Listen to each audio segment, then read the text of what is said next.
As part of our lessons on Igbo suffixes, I would like to show you how no could be an intensifier and how it could also function as a plural marker. The suffix no as an intensifier. Let's take some examples to see how no functions as an intensifier. Nyem ego is give me money. The verb is nye. Nye is give. When we suffix no to nye, it becomes nyanu, nyanum ego. Nyanum ego is still give me money, but it's like saying, please give me money. Megherem ụzọ is open the door for me. The verb is meghere, open the door for me. Megherem ụzọ. Let's suffix no to meghere. It becomes megherenum ụzọ. So it is still open the door for me, but here it's more polite. So it's saying, please open the door for me. No as a plural marker. When no is a plural marker, it is like a pronoun. A pronoun. So let's take some examples. Nyem ego is give me money. When we suffix the plural marker to nye, that is give, it becomes nyanum ego. Nyanum ego. So here it's saying you are. So it's addressing two or more people. You are, or all of you, or you people give me money. So more than one person, that's what this request is for. Give me money, right? So you can also bring in the intensifier.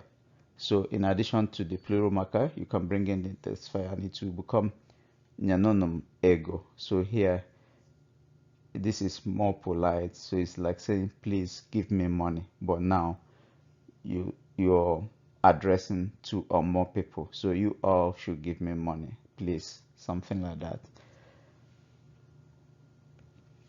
Megherem ụzọ is open the door for me.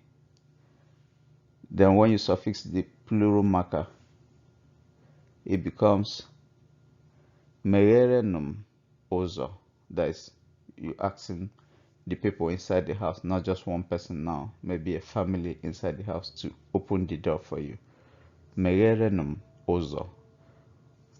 You guys should open the door for me. Now you can also suffix the intensifier to the plural marker to the verb. So now it becomes megherenum ụzọ. Megherenum ụzọ. So you're now pleading, like you're now being more polite and asking them to please open the door for me. Maybe your brothers, not just one brother now, or your brother and your sister, you're asking them to open the door for you so you can come in. Still on no as a plural marker. Remember, no is like a pronoun for two or more people. I believe you're familiar with some of these greetings. Here we have kwenu. Kwenu is like saying hi or hello to a group of people. So you say kwenu to a group of people. You don't say kwenu to one person, because no indicates there are more than one person there. So you say kwenu to a group of people, just to say hi or greeting or hello or hail or something like that. We also have ndewono.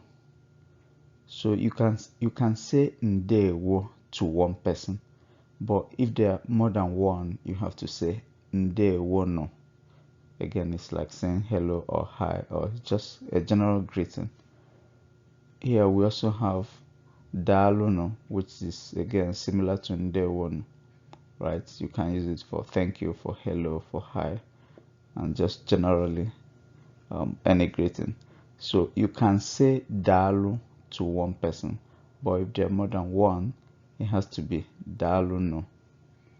if you notice the way it is written, no is separated from dalu, just like no is also separated from ndewo. This is because no is like a pronoun, so it's only suffixed to verbs, and dalu is not a verb, ndewo is not a verb, so no is written separately from dalu and ndewo. Finally, we have kwono aka,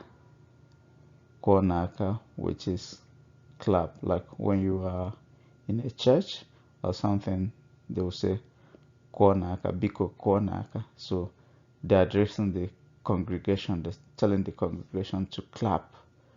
So if you're only addressing one person, then it has to be kwo aka, biko kwo aka, just for one person. But if there are more than one, then you have to suffix the no there, kwono aka.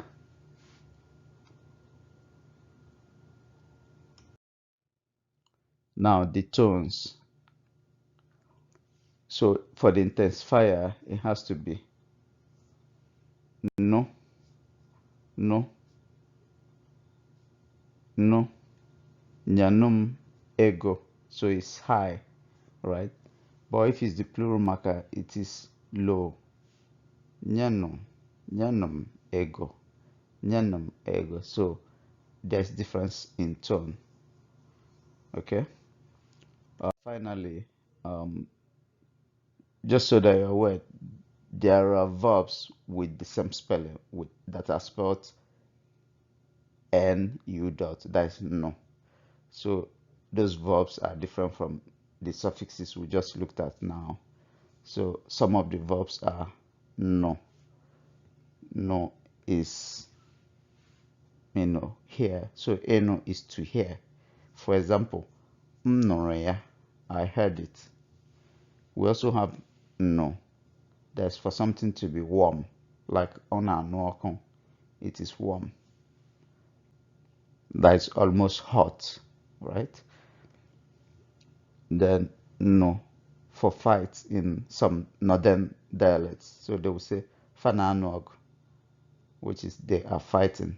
In Igbo, it is hanalu og is L, right? But for some of the northern dialects, they say fananu og, they are fighting.